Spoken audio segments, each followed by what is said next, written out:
Desde a publicação do Livro de Mórmon em 1830, os leitores têm se perguntado onde nas Américas teriam ocorrido os eventos descritos. Ao longo dos anos, várias tradições e interpretações foram propostas. Embora a Igreja de Jesus Cristo dos Santos dos Últimos Dias não tenha uma posição oficial sobre a localização precisa dos eventos do Livro de Mórmon, os líderes aconselham os membros a como abordar o estudo do tópico.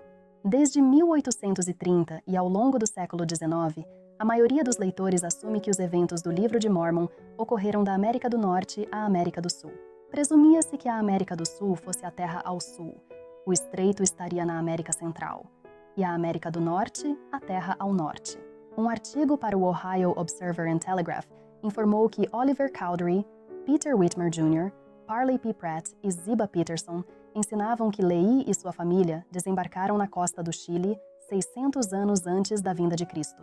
Publicações do século XIX refletem uma surpreendente variedade de opiniões entre membros e líderes da Igreja. As localizações do desembarque de Lehi, a terra de Nefe, a terra de Zaraenla, o rio Sidom, o estreito pedaço de terra e a terra da desolação foram muito debatidas. Mesmo a localização do Monte Cumora, onde os Jareditas e os Nefitas foram destruídos, não era considerada uma questão resolvida.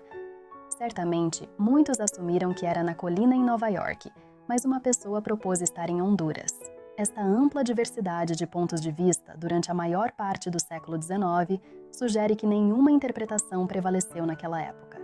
Em 1920, a Igreja retirou as referências a correlações geográficas modernas nas Américas, adicionadas ao Livro de Mórmon por Orson Pratt em 1879. James E. Talmage explicou posteriormente que isso ocorreu porque, após dias ouvindo apresentações sobre a geografia do Livro de Mórmon feitas por vários irmãos, o Quórum dos 12 determinou que, como as opiniões variavam tanto quanto o continente, a Igreja não poderia autorizar ou aprovar a emissão de qualquer mapa, gráfico ou texto que pretendesse apresentar como fatos relativos às terras do Livro de Mórmon.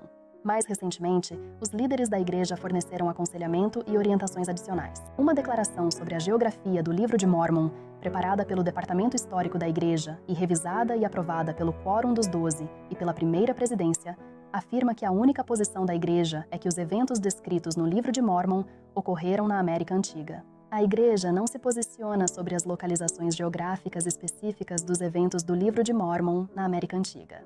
Além disso, afirma: indivíduos podem ter suas próprias opiniões sobre a geografia do Livro de Mórmon e outros assuntos sobre os quais o Senhor não se manifestou. No entanto, a Primeira Presidência e o Quórum dos 12 Apóstolos pediram aos líderes e membros que não promovam essas teorias pessoais como se tivessem apoio profético ou da Igreja.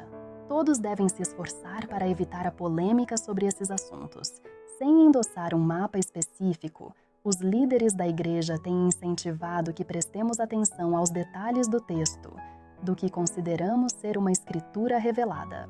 Em um editorial de 1890, George Q. Cannon afirmou: certamente, não há mal em estudar a geografia deste continente na época em que foi colonizado pelos nefitas, extraindo todas as informações possíveis do registro traduzido para nosso benefício.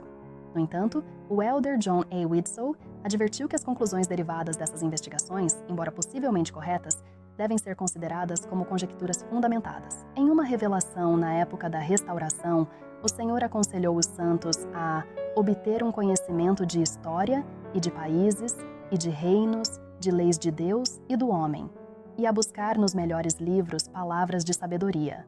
Procurai conhecimento, sim, pelo estudo e também pela fé. E tudo isso para a salvação de Sião.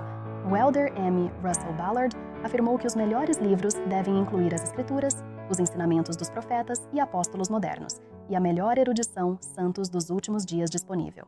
Portanto, estudar a geografia do Livro de Mórmon exige que conheçamos bem o próprio livro e entendamos o que ele tem a dizer sobre o assunto. Ao buscar entender melhor o Livro de Mórmon e sua geografia, é importante evitar colocar questões de opinião pessoal e interpretação acima dos ensinamentos do Evangelho. Certa vez, Mormon lamentou que, em determinado momento, os membros nefitas da igreja passaram a desdenhar uns dos outros e a perseguir os que não acreditavam segundo sua própria vontade e prazer. Quer se trate de diferenças políticas, sobre a geografia do Livro de Mórmon ou outras questões, nunca devemos incentivar um espírito de animosidade em relação àqueles com quem discordamos ou àqueles que podem não ser persuadidos por nossas próprias opiniões. Como santos, podemos discordar respeitosamente sem menosprezar os outros ou nos tornarmos irritados ou cínicos. O estudo diligente, acompanhado de humildade e ancorado na fé de que o Livro de Mórmon é verdadeiro, é a chave para um maior conhecimento e compreensão da geografia do Livro de Mórmon e de outros assuntos escriturísticos. Para ler o artigo No Why completo, clique no link na descrição abaixo.